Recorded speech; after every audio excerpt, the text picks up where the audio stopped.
अस्सलाम वालेकुम everyone, welcome to this video. आज हम बात करेंगे अपने लास्ट टॉपिक डेटाबेस पे। डेटाबेस डाटा को रखने का एक ऑर्गेनाइज वे, और वो ऑर्गेनाइज वे है टेबल की फॉर्म, यानी रोज एंड कॉलम्स। और ये डेटाबेस के टेबल्स इस्तेमाल कहाँ होते हैं? ये बड़ी बड़ी कंपनीज के डाटा होल्ड करने के लिए, उनको मैनेज करने के लिए इस्तेमाल किए जाते हैं। और इसकी बहुत अच्छी एग्जाम्पल हमारी ही कंट्री में नादरा, जो हर इंसान का या हर फर्द का डाटा स्टोर करती है। अब हम बात करते हैं DBMS की, database management system.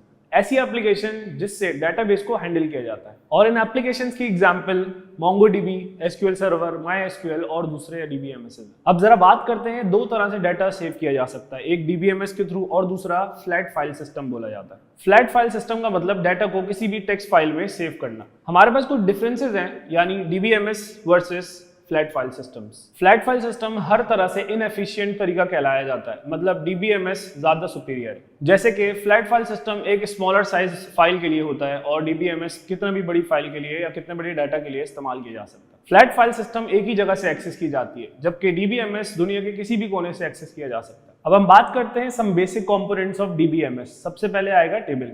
Table collection है रोज एंड कॉलम्स का, और DBMS में रोज को बोला जाता है रिकॉर्ड्स एंड कॉलम्स को बोला जाता है फील्ड्स। नेक्स्ट कंपोनेंट है डाटा टाइप। हर फील्ड की एक स्पेसिफिक डाटा टाइप होती है। डाटा टाइप का मतलब उस फील्ड में किस किस्म का डाटा आ सकता है। सबसे पहली डाटा टाइप है इंटीजर। इंटीजर का मतलब उस फील्ड में सिर्फ और सिर्फ इंटीजर्स आ सकते हैं, यानी प्लस और माइनस के नंबर्स। नेक्स्ट है फ्लोटिंग पॉइंट, यानी उस फील्ड में डेसिमल पॉइंट वैल्यूज आ सकती है। नेक्स्ट आता है कैरेक्टर, यानी कि उस फील्ड में सिर्फ और सिर्फ एक कैरेक्टर आ सकता है। स्ट्रिंग डाटा टाइप इसलिए इस्तेमाल की जाती है whenever we have multiple characters. Next आता है बूलियन, यानी कि will have only two options, true या फिर फॉल्स। आखिरी डाटा टाइप है डेट एंड टाइम की, किसी भी स्पेसिफिक टाइम और डेट को स्टोर करने के काम आती है। लास्ट कंपोनेंट है व्यूज। एक ऐसा वर्चुअल टेबल बनाया जाता है जिसमें पूरे टेबल में से कोई भी स्पेसिफिक इंफॉर्मेशन डिस्प्ले की जाती है। नेक्स्ट टॉपिक है डाटा मॉडलिंग, एक ऐसा प्रोसेस जिससे कॉन्सेप्चुअल रिप्रेजेंटेशन ऑफ डाटा किया जाता है। डाटा मॉडलिंग में सबसे पहले आता है एंटिटी। एंटिटी होती क्या है? एंटिटी ऐसा इंडिविजुअल ऑब्जेक्ट है किसी भी डाटाबेस का जो अपनी एक इंडिपेंडेंसी रखता है। एक एग्जांपल के तौर पे एक स्कूल का डाटाबेस है जिसमें टीचर्स का टेबल एक एंटिटी हो सकता है। नेक्स्ट कंपोनेंट है रिलेशनशिप। दो एंटिटीज एक दूसरे से कैसे रिलेटेड है, इसमें वो बात की जाती है।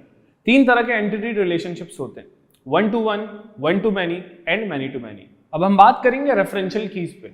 दो तरह की रेफरेंशियल कीज होती है, प्राइमरी की एंड फॉरेन की। एक प्राइमरी की किसी भी फील्ड का यूनिक आइडेंटिफायर होता है, और ये प्राइमरी की किसी भी एंटिटी के एट्रीब्यूट पे अप्लाई की जाती है। प्राइमरी की का मकसद उस इंटायर फील्ड को यूनिक बनाना होता है, इसका मतलब उसमें डुप्लीकेशंस नहीं आ सकती। नादरा की मिसाल ली जाए तो उनके डेटाबेस में CNIC number is the primary की। फॉरेन की को इस मिसाल के साथ समझाया जा सकता है कि whenever we have two tables, अगर एक टेबल की प्राइमरी की दूसरे टेबल में इस्तेमाल हो रही है तो वो वहां की फॉरेन की कहलाएगी। डेटाबेस से रिलेटेड इस वीडियो में इतना ही। मिलते हैं नेक्स्ट वीडियो में नेक्स्ट टॉपिक के साथ।